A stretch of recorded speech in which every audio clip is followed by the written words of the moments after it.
के बाद बहुत से विद्यार्थियों के मन में डाउट निर्माण होता है कि हमें कौन से विभाग से आगे चल के पढ़ाई करनी होगी, या फिर उन्हें सही रास्ता मालूम नहीं होता, क्योंकि बहुत से विद्यार्थी अपना दोस्त अलग अलग विभाग में प्रवेश ले रहा है, तो मैं भी वहीं पर प्रवेश लेके अब उसके साथ मैं पढ़ाई करूं। लेकिन उसके मन में उस विषय के बारे में या फिर उस विभाग के बारे में यहाँ पर इंटरेस्ट नहीं होता है, लेकिन तब भी वो वहाँ से करता है और उसी वजह से भविष्य उसका खराब हो जाता है। आज का ये सेशन देखने के बाद बहुत से विद्यार्थियों में परिवर्तन आ जाएगा। जो 3 विभाग करके बताए हैं वे बहुत ही खास और अच्छे विभाग बताए जा सकते हैं। जो आपकी जो डेफिनेशन है, संकल्पना है, 10वीं के बाद हम क्या कर सकते हैं, इसके बारे में मैं यहाँ पर आपको विस्तृत रूप से बता रहा हूँ। तो क्या है, तो पहला यहाँ पर भाग दिखाया गया है जनरल कोर्स, दूसरा हम प्रोफेशनल कोर्स, तीसरे में हम शॉर्ट टर्म कोर्स। इस प्रकार से विभाग करके मैंने आपको बताया है किस प्रकार से हम आगे की पढ़ाई कर सकते हैं। तो पहले जनरल में कला है, वाणिज्य है और विज्ञान है।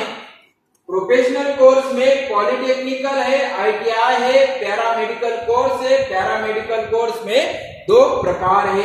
उसके बाद शॉर्ट टर्म कोर्स है, उसमें साइबर सिक्योरिटी है, होटल मैनेजमेंट एंड कैटरिंग है, या फिर तीसरा डिप्लोमा इन फोटोग्राफी है, चौथे में इवेंट मैनेजमेंट है, 5वें में डाटा एंट्री है, 6वें में डेंटल मेडिकल है, 7वें में पोल्ट्री फार्मिंग है, 9वें में BBC और भी एक कोर्स यहाँ पर ऐड करना है। तो यहाँ पर हम देख सकते हैं 3 विभाग में जनरल कोर्स कौन सा कर सकते हैं, प्रोफेशनल कोर्स कौन सा कर सकते हैं और शॉर्ट टर्म कौन सा कर सकते हैं। इसके बाद हम देखते हैं कि कला शाखा में क्या सिखाया जाता है। बहुत से विद्यार्थी या फिर उनके गार्जियन भी या फिर उनकी सोच भी इसी प्रकार की होती है कि कला शाखा में अगर हम प्रवेश लेते हैं तो हमारा भविष्य ब्राइट बनेगा नहीं, लेकिन यह सोच पूर्ण रूप से गलत है। इसे विषय पढ़ाए जा सकते हैं, तो उसमें हम देखते हैं पहले तो हिस्ट्री पढ़ाया जाता है, ज्योग्राफी पढ़ाया जाता है, पॉलिटेक्निकल साइंस पढ़ाया जाता है, अंग्रेजी पढ़ाया जाता है, साइकोलॉजी पढ़ाया जाता है, फाइन आर्ट पढ़ाया जाता है, सोशियोलॉजी पढ़ाया जाता है, फिजिकल एजुकेशन दिया जाता है और लिटरेचर। इस प्रकार से यहाँ पर विविध विषयों का अध्ययन हमें करना होता है। इसीलिए आर्ट्स को अगर कोई विद्यार्थी या फिर गार्जियन हल्के में ले रहा है तो वो बिल्कुल भी आपको लेना नहीं, यहाँ पर बहुत ज्यादा ज्ञान मिलता है। दूसरे नंबर पर हम देखते हैं वाणिज्य। वाणिज्य अगर शाखा देखी जाए तो बहुत ही प्रोफेशनल और अच्छी शाखा मानी जा सकती है, जिसके माध्यम से आप प्राइवेट सेक्टर में अधिक से अधिक जॉब यहाँ पर कर सकते हो, या फिर बैंकिंग क्षेत्र में आपकी रुचि अगर बैंकिंग क्षेत्र में, तो बैंकिंग क्षेत्र में आपको नौकरी मिल सकती है। उसके बाद आप अकाउंटर बन सकते हो, या फिर सबसे महत्वपूर्ण आज की दशा में हम देखते हैं यूट्यूब पर है या फिर विविध बिजनेस मॉडल बताए जाते हैं, उसमें बिजनेस एक्सपर्ट भी आप बन सकते हो वाणिज्य शाखा से। इसीलिए वाणिज्य शाखा में अगर आपको प्रवेश मिलता है या फिर आपकी रुचि है तो जरूर और जरूर आप वाणिज्य शाखा में प्रवेश लीजिए। तीसरे नंबर पे विज्ञान है। विज्ञान का आपको मालूम है, लेकिन यहाँ पर बताना भी जरूरी है। अगर आप डॉक्टर बनना चाहते हो या फिर इंजीनियर बनना चाहते हो तो 10वीं के बाद आपको साइंस विषय में प्रवेश लेना होगा या फिर साइंस विभाग में प्रवेश लेना होगा। अगर आपको डॉक्टर बनना है तो बायोलॉजी विषय आपको रखना होगा। अगर इंजीनियर बनना है तो मैथ्स विषय आपको लेकर प्रवेश लेना होगा। 12वीं साइंस स्ट्रीम को 2 भागों में बांटा गया है, एक तो मेडिकल है और दूसरा नॉन मेडिकल आता है। इसमें मेडिकल में PCB यह होता है और नॉन में PCM यह होता है।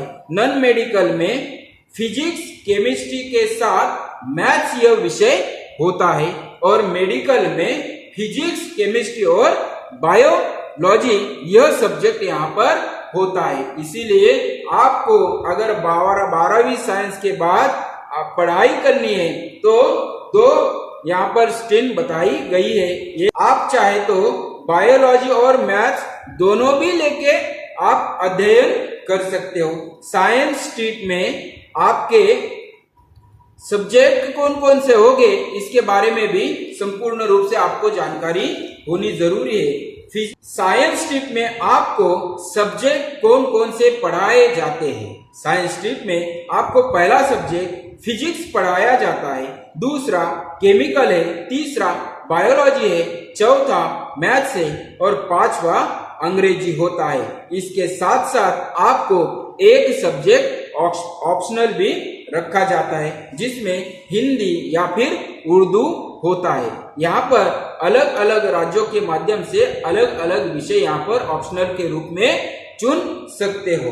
यहाँ पर देखा जा सकता है यहाँ जनरल कोर्स कौन कौन से होते हैं इसके बारे में मैंने आपको संपूर्ण जानकारी दी है। अभी देखते हैं हम प्रोफेशनल कोर्स कौन कौन से जिसमें पॉलिटेक्निकल है, ITI है और पैरा मेडिकल कोर्स है। तो सबसे पहले हम देखते हैं डिप्लोमा में पॉलिटेक्निकल कोर्स के बारे में। यहाँ पर 10वीं के बाद भी आपको प्रवेश मिलता है, आप जूनियर इंजीनियर बन सकते हो। इसके लिए राज्य सरकार द्वारा आयोजित परीक्षा में अच्छे नंबर से पास होना आपको जरूरी होता है।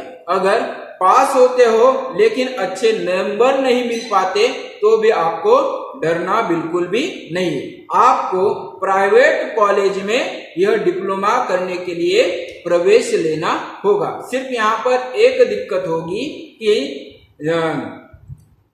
गवर्नमेंट कॉलेज में फीस कम होती है और प्राइवेट सेक्टर में अधिक यहाँ पर फीस दी जाती है। अगर ITI के बारे में देखा जा सकता है, यहाँ पर होगा हमारा पॉलिटेक्निकल का। अभी देखते हैं हम दूसरा सेक्शन जिसे हम ITI कहते हैं।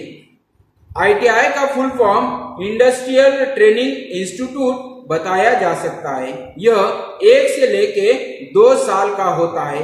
यह करने उसमें कौन कौन से विषय आपको पढ़ने के लिए मिलते हैं यह हम देखते हैं। Electrician, fitter, stenographer, program assistant, graphic and multimedia और भी ऐसे कोर्स यहाँ पर बताए जा सकते हैं जो वहां पर पढ़ाए जाते हैं। उसके बाद हम देखते हैं पैरामेडिकल कोर्स। यह पैरामेडिकल कोर्स अगर देखा जाए तो 10वीं के बाद मेडिकल क्षेत्र में जाना चाहते हो तो आप यह पैरामेडिकल कोर्स कीजिए। ये बहुत ही अच्छा और खास प्रोफेशनल जॉब माना जा सकता है।